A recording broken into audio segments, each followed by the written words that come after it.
PM ശ്രീയിൽ LDF സർക്കാരിനെ കുറ്റപ്പെടുത്താതെ വിദ്യാഭ്യാസ മന്ത്രി N. ഷംസുദ്ദീൻ പദ്ധതിയിൽ ഒപ്പിടാൻ കഴിഞ്ഞ സർക്കാർ നിർബന്ധിതരായെന്നും കേന്ദ്രത്തിൽ നിന്ന് കിട്ടാനുള്ള ഫണ്ട് പ്രതീക്ഷിച്ചാണ് പദ്ധതിയിൽ ഒപ്പുവെച്ചതെന്നും മന്ത്രി നിയമസഭയിൽ പറഞ്ഞു. ഈ കരാറ് കഴിഞ്ഞ ഗവൺമെന്റ് ഒപ്പിട്ട കരാറിന്റെ സവിശേഷത എന്ന് പറയുന്നത് അതിൽ സംസ്ഥാനത്തിന് പിന്മാറാൻ കഴിയാത്തൊരു സ്ഥിതിയുണ്ട്. യൂണിലേറ്ററലാണ്. പിന്മാറാനുള്ള അവകാശം കേന്ദ്രത്തിന് മാത്രം നിക്ഷിപ്തമായി കൊടുത്തിരിക്കുകയാണ്. പിന്നെ അതുകൊണ്ടുണ്ടാകാവുന്നതെന്ന് പറയുമ്പോൾ ഡയറക്റ്റ് ഉണ്ടാകാവുന്നത് അതുവഴി കിട്ടാവുന്ന ഒരു എമൗണ്ട് 152 ബ്ലോക്കുകളിൽ 304 സ്കൂളുകൾക്ക് 1 കോടി രൂപ വീതം 3 വർഷം വെച്ച് കിട്ടുമ്പോൾ ഒരു 900 കോടിയിൽ പരം 1000 കോടിയിൽ താഴെ രൂപ ആ ഇനത്തിലും, പിന്നെ അന്യായമായി ഇത് ഒപ്പിടാത്തതിന്റെ പേരിൽ മറ്റ് കേന്ദ്ര ഫണ്ടുകൾ തടഞ്ഞു വെക്കുന്നു എന്നുള്ളതൊരു വസ്തുതയാണല്ലോ. കഴിഞ്ഞ സർക്കാർ ഒപ്പിടാൻ നിർബന്ധിതമായത് ആ ഫണ്ട് പ്രതീക്ഷിച്ചുകൊണ്ട് തന്നെയാണ്.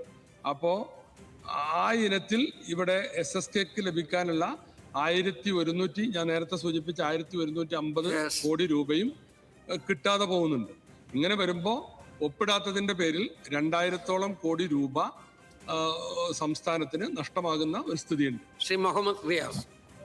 അർജുൻ രാജാണ് വിവരങ്ങളുമായി ചേരുന്നത്. അർജുൻ രാജ്, നമുക്കറിയാം കഴിഞ്ഞ സർക്കാരിന്റെ കാലത്ത് ഈ ഒരു PM ശ്രീയിൽ ഒപ്പുവെച്ചു എന്നുള്ള പേരിൽ വലിയ തരത്തിലുള്ള വിമർശനമാണ് സർക്കാർ ഏറ്റുവാങ്ങിയത്. അതിന് പിന്നാലെ ഇപ്പോൾ ഈ സർക്കാർ അധികാരത്തിലേറിയപ്പോഴും PM ശ്രീയിൽ എന്താകും സർക്കാരിന്റെ നിലപാട് എന്നതടക്കമുള്ള ചോദ്യമുണ്ടായിരുന്നു. ഇപ്പോൾ സമാന സാഹചര്യത്തിലേക്ക് ഈ സർക്കാർ എത്തിയപ്പോൾ മുൻ സർക്കാരിനെ കുറ്റപ്പെടുത്താത്ത രീതിയിലുള്ള ഒരു നിലപാടാണ് ഇപ്പോൾ വിദ്യാഭ്യാസ മന്ത്രി പറയുന്നത്. നിർബന്ധിതരായി എന്നാണ് പറയുന്നത്. അങ്ങനെ തന്നെയല്ലേ മനസ്സിലാക്കുന്നത്?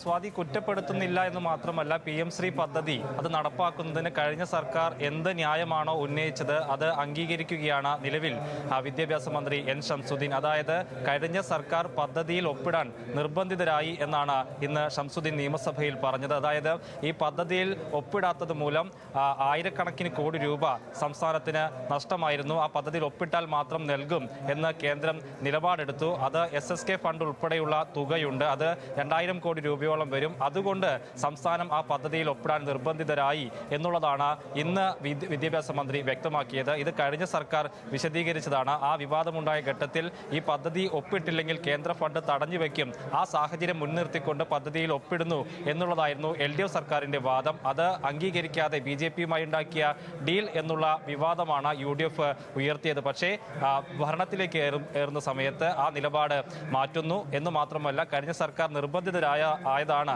ഈ പദ്ധതിയിൽ ഒപ്പിടാൻ എന്നുള്ള പുതിയ വാദം ഉന്നയിക്കുകയും ചെയ്യുന്നു. SSK ഫണ്ടാണ് ആ പദ്ധതിയിൽ ഒപ്പിട്ട പശ്ചാത്തലത്തിൽ സംസ്ഥാനത്തിന് കിട്ടിയത് എന്നുള്ള കാര്യം കൂടി അദ്ദേഹം പറയുന്നുണ്ട്. അത് 99 കോടി രൂപ ആ ഇനത്തിൽ കിട്ടിയിട്ടുണ്ട്. PM ശ്രീയിൽ ഒപ്പിട്ടാൽ 152 ബ്ലോക്കുകളിൽ 34 സ്കൂളുകൾക്ക് ഓരോ കോടി രൂപ കിട്ടുമായിരുന്നു. ഒപ്പിടാത്തതിന്റെ പേരിൽ മറ്റ് കേന്ദ്ര ഫണ്ടുകളും കേന്ദ്ര സർക്കാർ അന്യായമായി തടഞ്ഞുവെച്ചു. ഈ ഫണ്ടുകൾ പ്രതീക്ഷിച്ചുകൊണ്ട് തന്നെയാണ് കഴിഞ്ഞ സർക്കാർ ഒപ്പിടാൻ നിർബന്ധിതമായത് എന്ന് വിദ്യാഭ്യാസ മന്ത്രി പറയുകയാണ്.